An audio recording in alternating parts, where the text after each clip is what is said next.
La revue de défense nationale est l'organe de recherche stratégique le plus ancien existant toujours, puisqu'il a été créé en 1939, donc avec la création du comité d'études de défense nationale.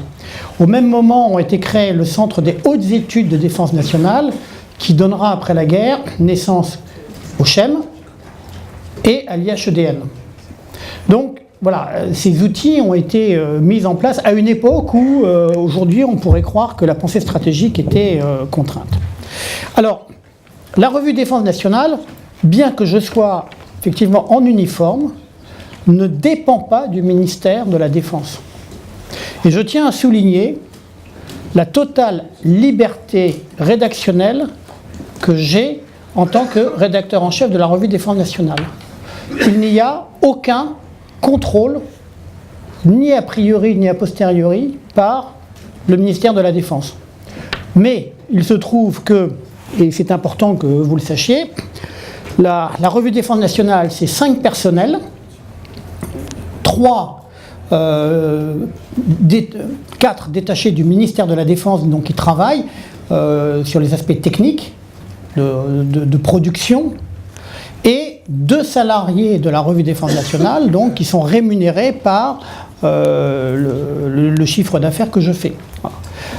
La revue reçoit une subvention annuelle de la DGRIS qui est de 10 000 € sur un budget qui est de l'ordre de 250 000 €. Voilà, je vous donne pour avoir la transparence. Donc, ce n'est pas, même si le dernier numéro est bleu, blanc, rouge, ce n'est pas la revue du ministère de la Défense. Mais c'est la revue de la communauté défense dans laquelle vous faites tous partie. Et là aussi, ce qui est important, ce n'est pas une revue faite par des militaires, écrite par des militaires pour des militaires. C'est une revue faite par vous, pour vous. Alors, la revue, son ADN, c'est la mensualité. Donc, 10 numéros par an, avec un thème dominant pour chaque numéro. C'est quelque chose que mon prédécesseur, l'amiral Dufour, avait introduit, qui permet d'orienter, de contribuer au débat stratégique. Plutôt que d'empiler un certain nombre d'articles sans cohérence, il y a un thème par numéro. Et j'ai repris ce principe et cette planification, eh bien, je l'ai en quelque sorte, je l'ai institutionnalisé l'année dernière, puisqu'au printemps, je fais une table ronde avec les grands acteurs de la recherche stratégique. Alors je dirais institutionnelle, c'était la première fois, avec le cabinet du ministre, la DGRIS, l'EMA, l'USGDSN, l'IRSEM, l'IHEDN. Et l'objectif, c'est de mettre un certain nombre de sujets, que moi j'estime intéressants, et voir avec eux s'ils correspondent aux intérêts de la communauté défense. C'est-à-dire qu'il est important que la revue réponde aux préoccupations de la communauté stratégique. C'est pas une revue faite par le colonel Pellistrandi pour qu'il se fasse plaisir, c'est bien pour répondre. Et donc, ce qui fait par exemple que cette programmation, alors, elle est ici, vous pourrez la prendre après, elle permet d'orienter les contributions avec ce qui est important, à la fois des contributions institutionnelles, mais également des contributions d'experts en toute indépendance. Quand j'ai publié le numéro sur le nucléaire, qui a fait un peu le buzz, j'ai publié des auteurs qui n'étaient pas en phase avec la doxa officielle sur la dissuasion. Voilà, c'est quelque chose que je voudrais souligner. C'est aussi, donc ce qui veut dire que cette année, nous avons produit 273 articles qui sont tous originaux. Si vous m'envoyez un papier en disant il a été publié dans telle revue anglo-américaine, est-ce que vous voulez bien le prendre? Je dis non. Je ne publie que des textes originaux. Donc 273 articles, papier, donc c'est conséquent. Il y a aussi le site internet qui est un outil extrêmement important puisque cette année nous avons publié 140 articles sur le site internet. Donc sur le site internet, ce ne sont pas des articles qui sont dans la revue papier.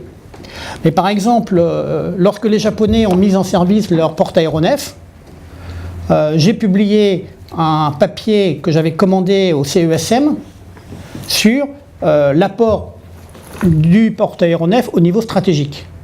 C'est-à-dire, cette semaine, on a mis en ligne un papier sur la fin de la production du C-17 américain et ses conséquences sur le plan industriel. Donc le site internet a également cette vocation à réagir rapidement dans l'actualité, et vous pourrez, en le consultant, voir par exemple un papier extrêmement intéressant publié la semaine dernière sur l'impact de l'engagement russe en Syrie sur le conflit entre l'Ukraine et la Russie. Voilà. Donc cette expertise, elle existe, avec d'autres éléments qui sont les cahiers de la Revue Défense Nationale. Alors là, c'est le dernier bébé pour un nouvel indépendantisme qui a été fait par le parti de gauche, par Jean-Luc Mélenchon. Donc le parti de gauche avait organisé un colloque où participaient Pascal Boniface, le général Desportes, Benoît Bihan qui écrit régulièrement, contributeur chez DSI. Et donc ça s'est traduit par voilà, un cahier sur une réflexion non partisane, quand on lit dans le détail, fait par le Front de gauche. Voilà, c'est une contribution au débat stratégique.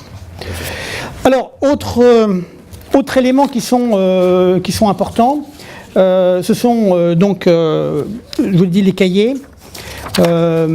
Nous avons publié donc 12 cahiers.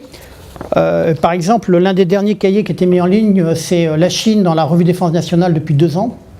Et c'est effectivement quelque chose de très intéressant parce que nous avons en fait une expertise qui est pratiquement qui couvre tous les continents et tous les aspects stratégiques.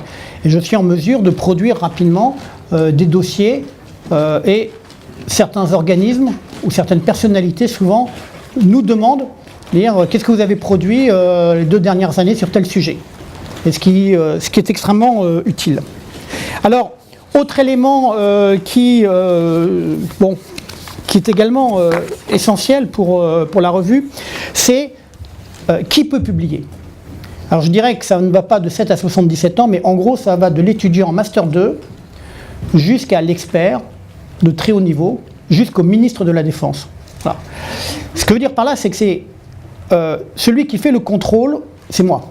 C'est-à-dire que quand je reçois un article, est-ce qu'il est intéressant? Est-ce que celui qui l'a écrit, il apporte quelque chose?